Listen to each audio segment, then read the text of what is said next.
Look, you've probably spent weeks, maybe even months, and frankly a small fortune, on consultants to set a strategic cultural vision at the highest levels of your company. You roll it out, the messaging is absolutely polished, the town hall goes off without a hitch, and everyone seems completely aligned. And yet, months later, that vision gets completely lost in daily operations. Well, in today's Explainer, we're going to break down exactly how you sustain high performance by making your culture concrete through critical behaviors. So why does this happen? Why do those beautifully crafted cultural values consistently fail to change daily execution? As a senior executive, this is an acutely painful experience, right?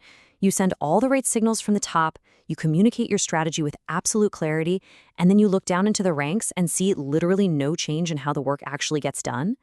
People are enthusiastically nodding along in town halls, but the daily grind? It looks exactly the same as it did yesterday. All right, let's dive into exactly why this happens. We call this the culture trap. Good intentions, zero execution. Now, the interesting thing here is that your intent is completely right, but there is a fundamental structural flaw in how culture is usually deployed. We tend to rely way too heavily on abstract nouns, things like innovation, collaboration, or customer focus.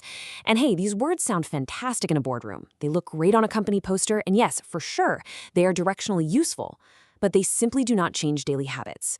When your organizational culture is expressed solely as a broad value, it remains entirely ineffective on the front line. Let's look at a specific scenario. This brings us to what we call the collaboration illusion. Let's say your organization declares collaboration as a core value.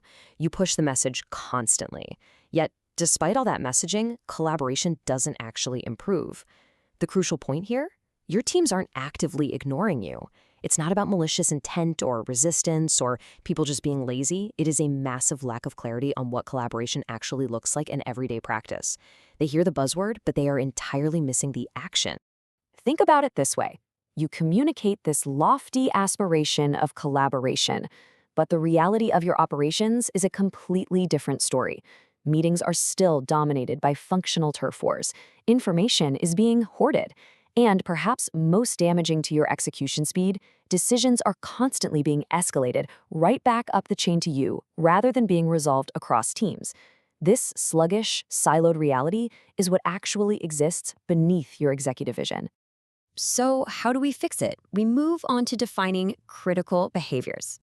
To close this execution gap, you've got to pivot from preaching broad intent to defining critical behaviors.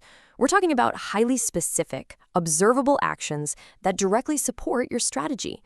By defining culture at a level that is deeply meaningful to daily work, like exactly how meetings are run, how trade-offs are handled, and how performance is evaluated, you stop being merely aspirational.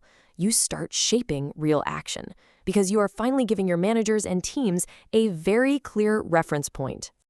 Just look at this before and after shift. Instead of a vague, general aspiration to just collaborate, imagine deploying a critical behavior, mandating that teams resolve issues at the point of interaction rather than escalating. See the difference there? You aren't just telling your cross-functional teams to play nice anymore. You're giving them an explicit, actionable mandate. You're telling them exactly how to work differently, which immediately speeds up operations and stops you from having to constantly mediate interdepartmental disputes.